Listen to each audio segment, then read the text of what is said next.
नमस्कार बंधुरा सबाई भालो आछो निश्चयई सोमा शख ओ भालोबासा चैनेले सबाइके स्वागत जानाच्छि। आजके सालकिया नया मंदिर बा नतून मंदिर बा सालकिया शिव मंदिरे चले एसेछि। एखाने शिव मंदिर छाड़ाओ पूर्व भारतेर सबथेके उঁচু शिवेर स्टैचू एवं भारतेर विभिन्न राज्ये छड़िए थाका 12टी ज्योतिर्लिंगे छोट संस्करण देखते पाबो। ताछाड़ा शिव मंदिर छाड़ाओ अन्यान्य देवतादेर मंदिरों दर्शन करिए देब। चलो ताहले एबार भिडियोटा शुरू करा जाक। चले एसेछि शेठ बंशीधर जालान स्मृति मंदिरे। এই মন্দিরটি সালকিয়ায় নতুন মন্দির বা নয়া মন্দির নামেও পরিচিত। গেটের বাইরে শিবরাত্রির সময়সূচি কখন কি হবে দেওয়া আছে। মন্দিরের গেটে মন্দিরের কিছু নিয়ম লেখা আছে। আমি রবিবার বিকেলে সালকিয়ার এই নয়া মন্দির বা নতুন মন্দিরে এসেছিলাম। ওই দিন দুপুর বেলা এই ঘোড়ার গাড়ি এবং এই শিবের মূর্তি নিয়ে এক প্রসেশন বেরিয়েছিল। বেশিরভাগ মহিলার হাতেই দেখলাম স্টিলের কলস। শুনলাম ওই দিন নাকি কলস যাত্রা ছিল।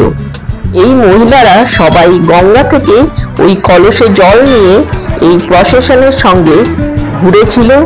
এখন শিবের মাথায় জল দিয়ে নারকেলটাকে শিবের গায়ে ছুঁয়ে প্রসাদ হিসেবে বাড়ি চলে যাচ্ছে। আবার অনেকেই এই মন্দিরের বিশাল প্রাঙ্গণে ছড়িয়ে ছিটিয়ে চারিদিকে বসে আছে। মন্দিরের গেটের ভেতরে ঢুকে হাঁটতে হাঁটতে বাঁদিকে গায়ত্রী জ্ঞান মন্দির নামে এই বইয়ের দোকান দেখলাম। মন্দিরের ভেতরে কিন্তু কোনো পুজো দেওয়ার কোনো ডালার দোকান নেই। মন্দিরের ভেতরে ফুলের অপূর্ব বাগান রয়েছে। এই হলো মূল শিব মন্দির।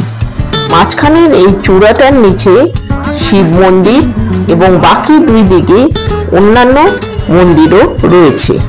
চলো এবার উপর শিবলিঙ্গ দর্শন করব।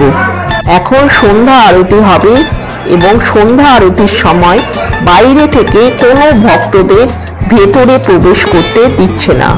মূল দরজা বন্ধ হয়ে গেছে। আমি বাইরে থেকে ফাঁক ফোকর দিয়ে অতি কষ্টে ভিডিও করলাম।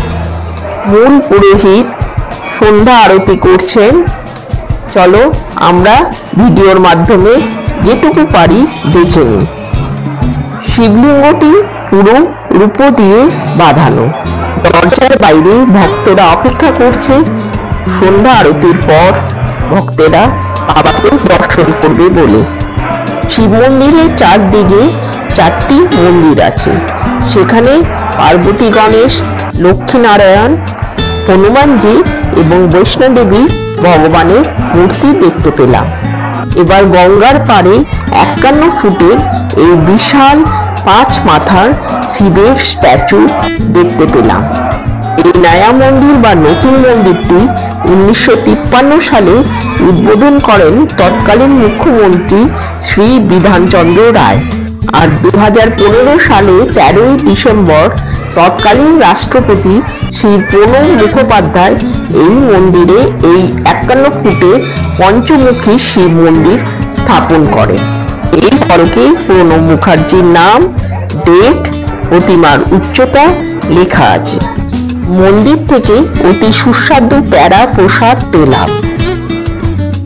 বাঁদিকে কিছু মন্দির দেখতে পেলাম। চলো এবার মন্দিরে কি কি দেবতা আছে আমরা দেখে নিই। প্রথমে রাম, লক্ষ্মণ, সীতার মন্দির দেখলাম। তারপর রাধা কৃষ্ণের মন্দির। এই হল ঘরে ভজন হচ্ছে দেখলাম। খাটো শ্যাম দেবতার মন্দির এবং মাতার মন্দির দেখতে পেলাম। এবার দ্বাদশ জ্যোতির্লিঙ্গ দেখতে পাবো। এই পর্বতের মতো শিব, পার্বতী, নন্দীর ছবি দেওয়া আছে। ওই গুহা দিয়ে প্রবেশ করব। ভারতবর্ষের বিভিন্ন রাজ্যে ছড়িয়ে রয়েছে 12টি গুরুত্বপূর্ণ জ্যোতির্লিঙ্গ মন্দির। এই মন্দিরগুলির ছোট সংস্করণ এখানে দেখতে পাবো। এখানে কিন্তু পুজো দেওয়া যায় না। এই মন্দিরগুলি একসঙ্গে ভেতরে দেখতে খুবই সুন্দর লাগছে।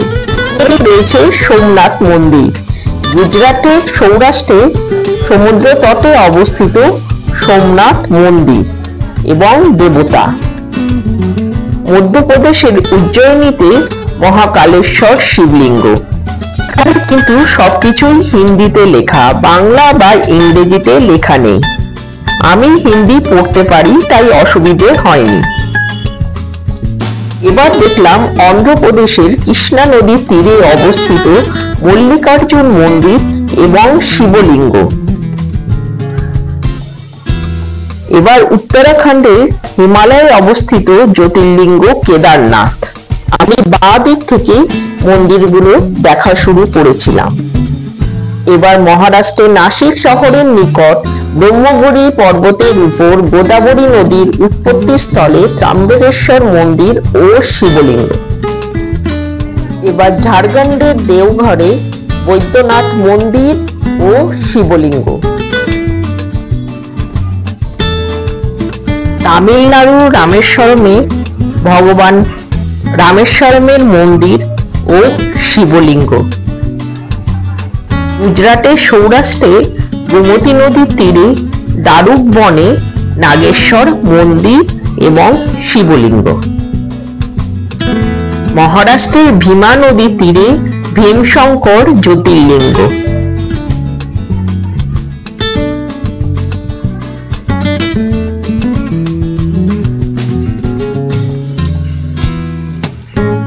মধ্যপ্রদেশের মান্দাতা পর্বতে কাবেরী ও নর্মদা নদীর তীরে আঙ্কেশ্বর মন্দির এবং শিবলিঙ্গ। উত্তরপ্রদেশের বেনারসে প্রসিদ্ধ কাশী বিশ্বনাথ মন্দির এবং শিবলিঙ্গ।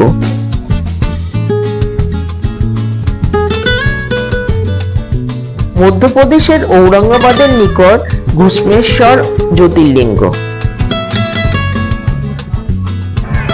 সন্ধ্যা হয়ে এসছে, চারিদিকে আলো জ্বলে উঠেছে। এই নয়া মন্দির বা নতুন মন্দির সকাল 6টায় খোলে, দুপুর 12টায় বন্ধ হয়ে যায়, আবার বিকেল 4টায় খোলে এবং সন্ধ্যায় 9টায় বন্ধ হয়ে যায়। এই মন্দিরে আসতে হলে হাওড়া থেকে অটো বা টোটো করে আসা যায়। আহিরিটোলা বা হাওড়া লঞ্চ ঘাট থেকে বাদাঘাট পর্যন্ত ফেরি সার্ভিস আছে। গাড়ি নিয়ে এলে ভেতরে সুন্দর পার্কিং এর ব্যবস্থা আছে। বাইক রাখারও সুন্দর জায়গা আছে। মহিলা ও পুরুষ ঘাট দেখলাম, কিন্তু এখন স্নান করতে দেওয়া হয় কিনা জানি না। গঙ্গার ঠিক ওপারেই আহিরিটোলা নিমঘাট শ্মশানে চিতা জ্বলছে দেখতে পেলাম। এখানে বিকেলবেলা এসে মন্দিরগুলো দর্শন করা এবং এই গঙ্গার পাড়ে অনেকটা সময় বসে খুব সুন্দর সময় কেটে যায়। সামনেই 2 কিলোমিটার দূরেই হাওড়া ব্রিজ রয়েছে। এবার ফেরার পালা। ভগবানকে দর্শন করতে গেলাম। রূপোর শিবলিঙ্গকে পুরো ফুল দিয়ে ঢেকে দেওয়া হয়েছে। ওপরে শিবের মূর্তি। বাগানে সুন্দর আলো জ্বলে উঠেছে, ফোয়ারাগুলো চালু হয়ে গেছে, খুবই সুন্দর লাগছে। দুপুরবেলা যে মূর্তিগুলো নিয়ে প্রসেশন করে বার হয়েছিল সেগুলো এখন এখানে রাখা আছে।